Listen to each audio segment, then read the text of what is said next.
Well, good evening again, folks, out there on internet land. I just thought of something to share this evening. I'll move this camera a little bit closer. Yeah, so I mentioned in my previous video that I'm going to be doing a speech in Acapulco, Mexico, the place known as, coming up in February of 2016. Not sure what my topic's going to be about, but the conference is called Anarchy, or pronounced Spanishly, Anarcopulco, perhaps. And this has to do with anarchy and capitalism, I guess, or freedom, essentially. So I want to talk a little bit about anarchy and perhaps touch on perhaps why it's given such a bad name and a bad rap. But anarchy, if we look it up, in its origin, it basically means without a head. So we know that's impossible. If we don't have a head, we don't exist, right? So there's no sense worrying about anybody who's an anarchist without a head. Unless, of course, they're a chicken with their head cut off and they'll run around for 20 minutes or whatever. But even they might just crash into the tire of your car or the front steps of your barn, but not much else. So what it really refers to in a practical sense is without a chief or without a ruler. And this is interesting because, as I hope to explain here, or to demonstrate, or to argue, that anarchy is synonymous or associated with peace. And peace is not a stretch to see how that can help to improve the quality of our life experience. At least the type of peace which involves not being aggressed upon by others. Now, why would I say that? Why would I say that anarchy is like peace? Because so often we're told that anarchy is violence. Well, the reason I say that is because the very nature of a chief or a ruler in a political sense, which is what this is normally referred to as, is by its very nature violence, right? Because it is a dictatorial rule for those especially who don't want to be ruled. If you have a chief and most of the people agree that he or she is the chief, then the chief doesn't go around anymore asking people their permission to do stuff. Say there's a tax levy or something like that. They just decree it, which is violence, right? Because what violence is when you violate, you initiate force, right? Do this or else. I'm not asking you, I'm not suggesting, I'm just saying. In that respect, rulers or chiefs or governments, all these sorts of things, are the opposite of voluntarism or voluntarism. Because if we look at the word volunteer, or voluntary rather, it refers to basically in its origin free will. So if somebody forces you to do something, you can't be said to have volunteered. Some people say you've been voluntold. That's just a make-up, right? But when you volunteer, it's your free will to do it. And to that extent, that is anarchy. Because when we have rulers and chiefs and politicians and presidents and kings and so on, much of what is done is not done out of voluntary effort. I mean, governments and rulers, they're tricksters, right? There's tricksters, but they have guns behind their tricks. They will say things like, yeah, filing a tax return is voluntary.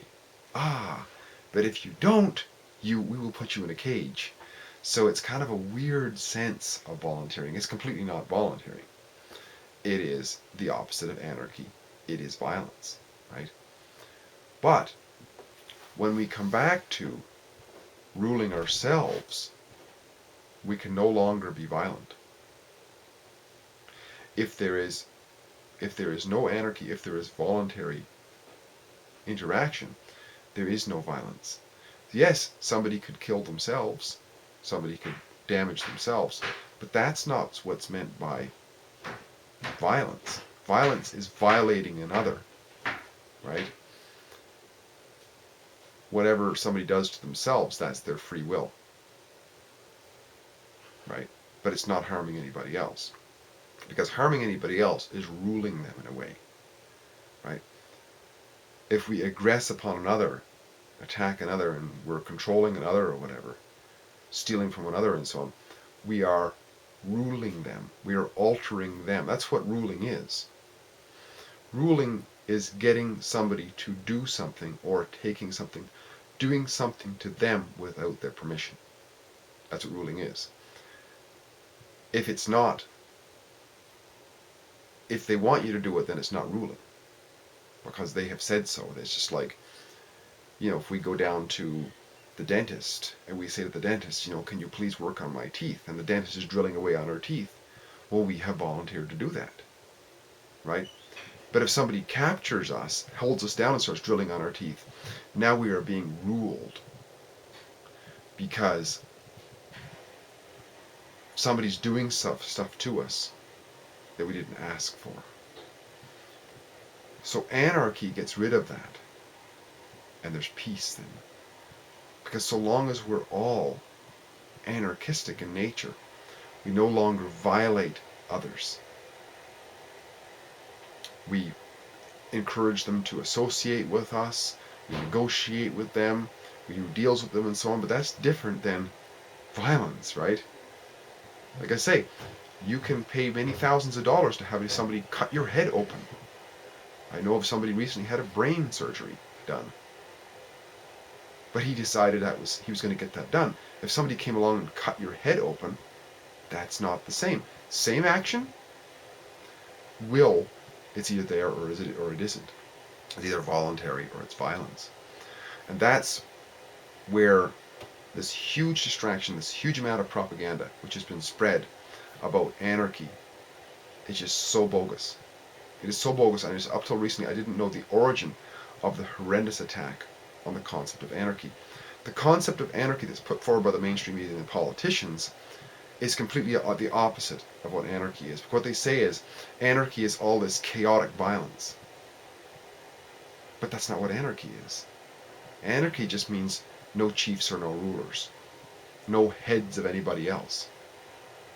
I'm not your boss, and you're not my boss, unless we agree to. And if we agree to, then that's not what we're talking about.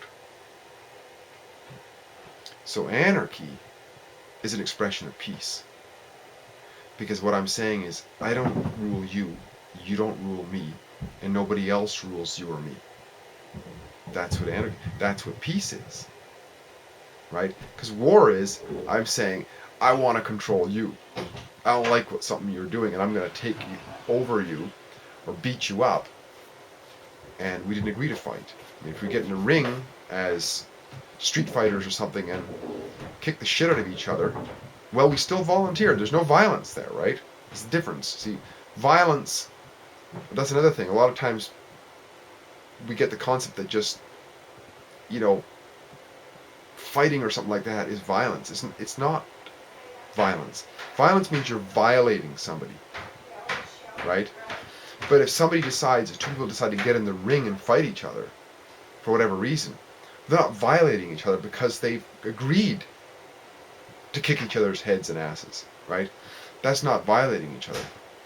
Same thing would go with if you're attacked by somebody and you fight back. You're not violating them. You're defending yourself. See the motive, right? They could be said to be violating you, and you're just defending yourself. That's not violence. That's self-defense. The words kind of work that way. Or they can. We can understand concepts better, I think, that way, by seeing what's actually going on. Violence is when somebody is violated. Their person, their property, their ideas, not so much, well, who could say their ideas? It's hard to say. It could be felt for sure. But especially their person, their family, property, and so on. That would be violence. when there's a involuntary transaction going on that somebody's aggressing upon, which is all that government does, right? I mean, all the goodies, welfare and all that, that's all just bribes so that they can rob and steal, right? Because they just tell us that they're just going to rob and steal us. Well, people would say, fuck you, you know. But if they give you bribes and, of course, indoctrinate the children, and the women especially, but the women and children in conjunction, get to the children, get to the women, get to the men, then people become complacent and consider that, you know, evil is virtue, and that anarchy is evil. When anarchy is basically voluntary peace, yet we're told it's, you know, flipping cars upside down and burning them and so on. So yeah, this is, I know I probably didn't do the greatest job of explaining it, but it's something to look into, I think. There's a lot of propaganda spread about it. And I found out recently, too, that the United States, which is one of the biggest empire of the time, over the years they banned all kinds of different people from entering the United States, and there's a big thing going on now with this whole Syrian influx and so on all around the world, migrant crisis. But one of the classes of people that the United States government banned from entering the United States were anarchists. This is over 100 years ago. And, well, it's no surprise, is it? Because if you're a government, which is a band of rulers and chiefs, the last thing you want is a bunch of people who don't recognize rulers and chiefs. They themselves, their own will, their free will, is their only ruler and chief. I mean, yes, they will follow the rules of rulers and chiefs when they get guns to their heads, but not because those rulers and chiefs have any legitimacy. No, it's because they want to live, right? It's a self-defense mechanism to follow the dictates of tyrannical rulers. That's a self-defense mechanism. But I thought it's very interesting that a class of people who were banned, and I think that's probably the origin of a lot of the propaganda, is that there was a time when there was very serious hatred towards anybody who talked about freedom, which is what anarchists often do. Just like atheists often put forward the idea of rational thought, right? Well, so do anarchists for that matter, because anybody who follows a rigorous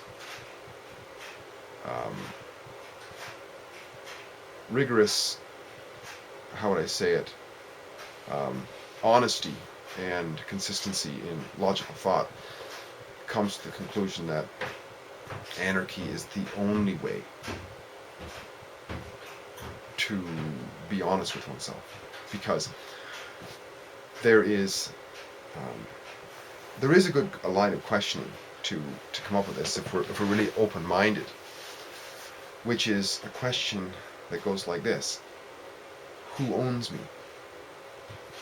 Right? Who owns me?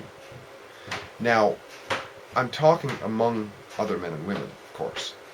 The question goes, right? Because there's many people, and I don't really have an issue with it. I don't consider myself to be atheistic, because that's another whole story, and I hope to get into that at some time. But for those who do believe in gods and deities or whatever it is that creates us, even if you just call it nature, right? That could be said to be our ruler, because we didn't create ourselves. But among men and women, right, as adults, you see all those millions and billions of human beings.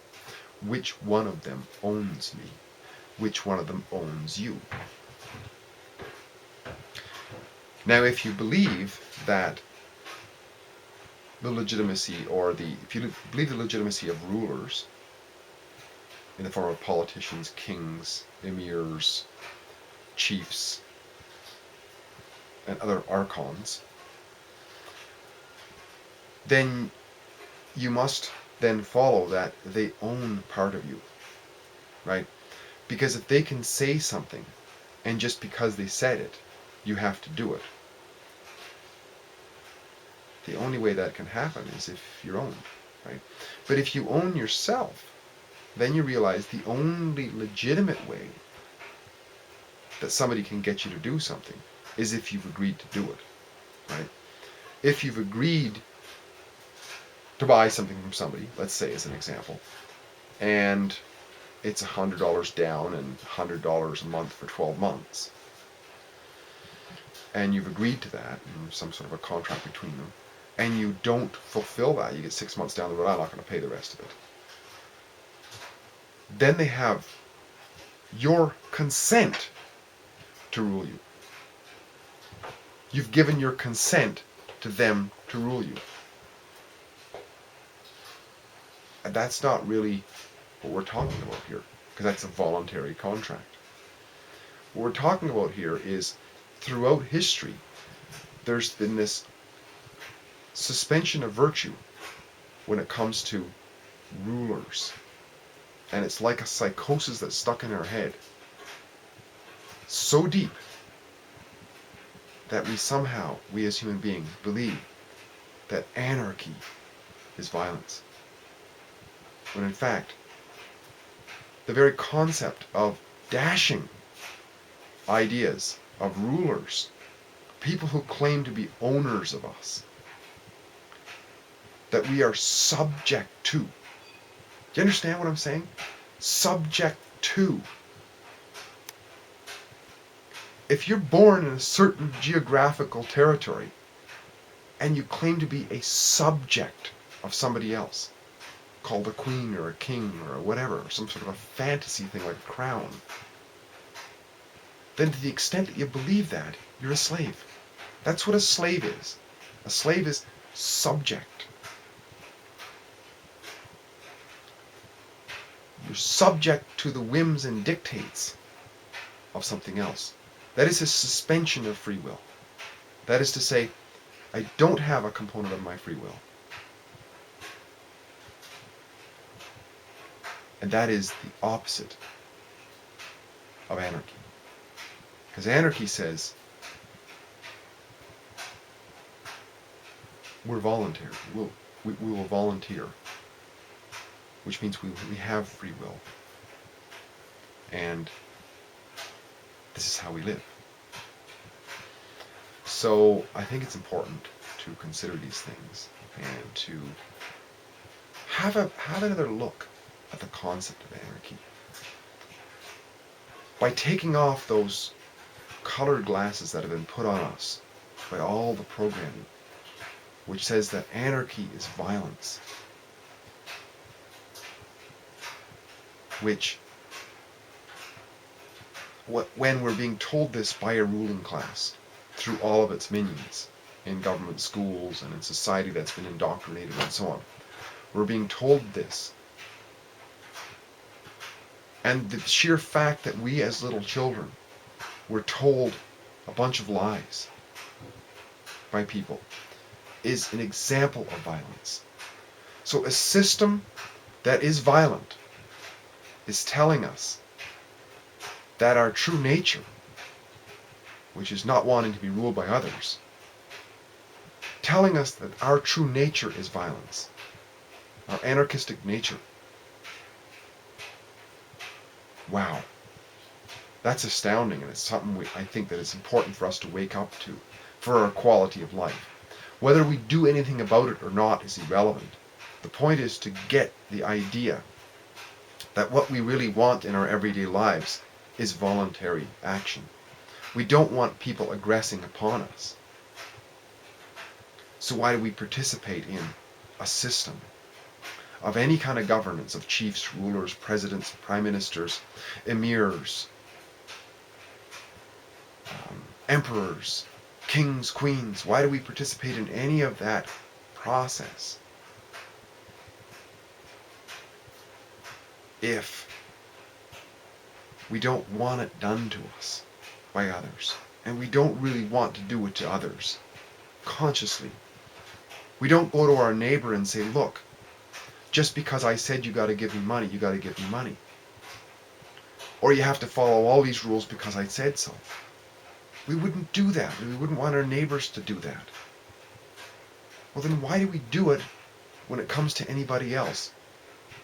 We're just another bunch of human beings with the same body parts, same desires roughly to eat and procreate. But we call them something else. We call them governance and rulers and chiefs and so on. We don't want our neighbor to do that. We don't want to do that ourselves. But we let this bunch do it. Because we say we're part of it and it's part of the greater good. We make up all these flowery stories. But get to the base of it, we're all just human beings. And if it's not right for one group of rulers, called our neighbors to come and tell us what to do, or the mafia to come and tell us what to do, why is it okay for another group to come and do that? If we want to be honest, it's not. It's really not. And anarchy and voluntary interaction is the only way we're going to get to peace, to world peace. Not by relying on a bunch of ruling classes to go bomb people. This has never worked. And I submit it will never work. And brothers and sisters, I sincerely believe if we do not change, we are on a trajectory which is not going to end well. And therefore, for our quality of life, the quality of the life of our brothers and sisters in humanity, and the quality of the life of our children and their children, it is best for us to realize that we and only we have the right to govern ourselves. Nobody else does. And when we give it over to others, it always ends in tyranny. Oh, it's dressed up as the greater good and all this sort of stuff. That's why empires always start out sort of okay, because politicians can only get away with so much shit when people have had enough, but it always ends up in tyranny and disaster. And that's what's happening now, I would say. But it's never too late. It's never too late because we all have this thing called free will. We are always just weeks and years away from a beautiful world when enough of us wake up to it. What's going on? I've rambled quite a bit though. Steve here again. Great chatting. Talk again soon. Bye for now.